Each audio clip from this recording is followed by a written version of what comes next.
IPL is here.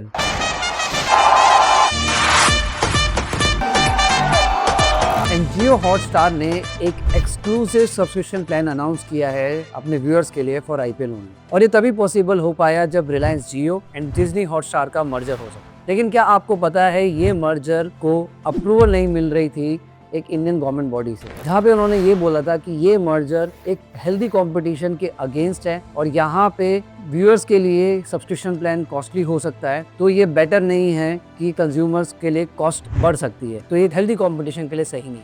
तो आज इस वीडियो में हम ये समझेंगे कि वो गवर्नमेंट बॉडी कौन सी है और उन्होंने क्या ऐसे पॉइंट्स रखे जिनसे वो अप्रूवल नहीं दे पा रहे थे और एट द एंड कैसे कंडीशनल अप्रूवल दिया गया इस मर्जर के लिए। So let's understand. Indian government body है competition commission of India CCI, जिसका एक सोल ऑब्जेक्टिव है to ensure fair trade practices, healthy competition in the market and ensure जो कंज्यूमर्स को जो प्रोडक्ट की प्राइसिंग है वो प्रॉपर हो, एक्यूरेट हो और उनको कोई नुकसान ना हो। बिकॉज हेल्दी कंपटीशन जब मार्केट में होता है तो कंज्यूमर्स को एक कॉम्पिटिटिव प्राइस मिलता है, एक्स्ट्रा बर्डन या एक्स्ट्रा कॉस्ट नहीं मिलती। लेकिन जब अगस्त 2024 में last year Reliance Jio and Disney Hotstar की मर्जर की एप्लीकेशन CCI बॉडी के पास गई, तब उन्होंने इस एप्लीकेशन को रिजेक्ट करते हुए ये कहा कि ये मर्जर है adverse effect on the competition, AAEC, it's a technical word. उन्होंने ये बोला कि इस मर्जर से कंपटीशन पे एडवर्स इफेक्ट होगा और उनकी 3 क्रिटिकल बात थी। First, market share. Reliance Jio का मार्केट शेयर OTT सेक्टर में या स्पोर्ट्स सेक्टर में 5 to 10% था, जबकि डिज्नी हॉटस्टार का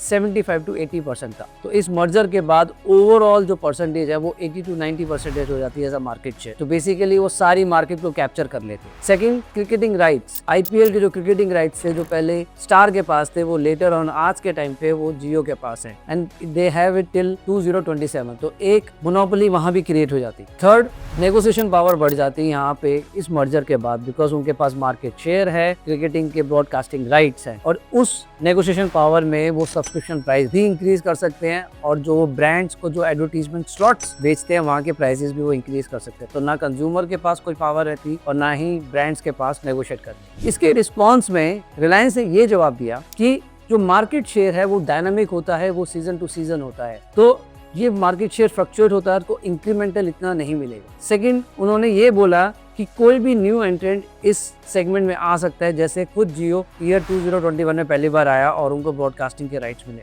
ऐसी कोई रिकावट नहीं है नई एंटिटी का एंट्री करना। एंड उन्होंने ये बात भी बोली कि जो उनके पास क्रिकेटिंग राइट्स हैं वो लिमिटेड हैं सिर्फ ईयर 2027 तक। तो ये बहुत लिमिटेड सेगमेंट के लिए, ऐसा नहीं है कि फुल ब्लोन उनके पास एटर्निटी तक ये राइट्स है। तो लेकिन इस रिस्पॉन्स को देखते हुए CCI ने फिर भी उनको एक कंडीशनल अप्रूवल दिया और कहा कुछ स्पेसिफिक कंडीशंस रखी जिसके तहत ये मर्जर अप्रूव हुआ और उनको इवेंचुअली उसको इम्प्लीमेंट करना था। ना वो कंडीशंस क्या थी? फर्स्ट, रिलायंस ने एग्री किया कि सब्सक्रिप्शन प्राइस इंक्रीज नहीं होंगे। सब्सक्रिप्शन प्राइस जो है वो इंडस्ट्री स्टैंडर्ड्स के हिसाब से रहेंगे, चाहे वो टीवी बेस पे हो चाहे वो OTT पे हो। टीवी के बेस पे जो TRAI की जो गाइडलाइंस होती है उस बेसिस पे वो अपने सब्सक्रिप्शन प्राइस रखेंगे एंड OTT में जो कॉम्पिटिटिव इंडस्ट्री प्रैक्टिसेस के हिसाब से वो अपने प्राइसेस रखेंगे। और इसी के तहत इसी के अंदर उन्होंने अपना एक एक्सक्लूसिव पैकेज निकाला जो कहीं ना कहीं एक लुक्रेटिव ऑफर। सेकंड, उन्होंने एक अप्रूवल ये बोला कि जो एडवर्टीजमेंट के प्राइसेस हैं वो इंक्रीज नहीं होनी चाहिए, वो भी इंडस्ट्री स्टैंडर्ड्स के हिसाब से होने चाहिए, ताकि जो ब्रांड्स को है अननेसेसरी कोई कॉस्टें उनके बढ़नी नहीं चाहिए। जो इंडस्ट्री प्रैक्टिसेस फॉलो होती हैं उसी के अंडर वो एडवर्टीजमेंट स्लॉट्स को बेचेंगे।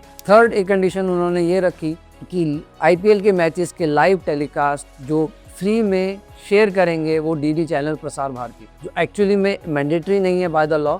एंड लास्ट, उन्होंने ये बोला कि जो एक एडवर्टीजमेंट में जो बंडल राइट्स होते हैं जैसे टीवी स्लॉट्स या OTT स्लॉट्स, वो एक बंडल प्राइसिंग नहीं करेंगे जहाँ पे उनकी नेगोशिएशन पावर बढ़ जाती है, तो जो भी है वो राइट्स अलग अलग ही बेचे जाएंगे। तो net CCI competition commission of India ने अप्रूवल दिया, लेकिन ये जरूर इंश्योर किया कि फेयर ट्रेड प्रैक्टिसेस हों, हेल्दी कंपटीशन मार्केट में बनी रहे। अप्रूवल दिया कंडीशनल और साथ साथ एक गवर्निंग बॉडी को भी डिफाइन किया ताकि इनकी जो प्रैक्टिसेस है जो इम्प्लीमेंट हो रही है उसको वो एनालिसिस भी कर सके। तो आई होप कि छोटी सी वीडियो जहाँ पे हम हम आईपीएल के साथ साथ ये देख समझ पाए कि कैसे जियो हॉटस्टार ने एक पूरा मार्केट शेयर को कैप्चर करते हुए भी हेल्दी कंपटीशन को मेंटेन किया है, मेक श्योर किया कि व्यूअर्स को क्वालिटी भी मिले एट अ गुड प्राइस मिले। बट यस, यहाँ पे हमारे इंडियन गवर्नमेंट बॉडी का भी एक इंपॉर्टेंट रोल रहा है, जाने इस मर्जर को प्रॉपर एक्यूरेटली ऑब्जर्व किया, उस पर अपनी कंडीशनल अप्रूवल दिया और मेक श्योर किया कि कंज्यूमर्स को नुकसान ना हो। So let me know your thoughts about this merger in the comment section and please do subscribe and share the video. This is CA Rahul Jain signing off.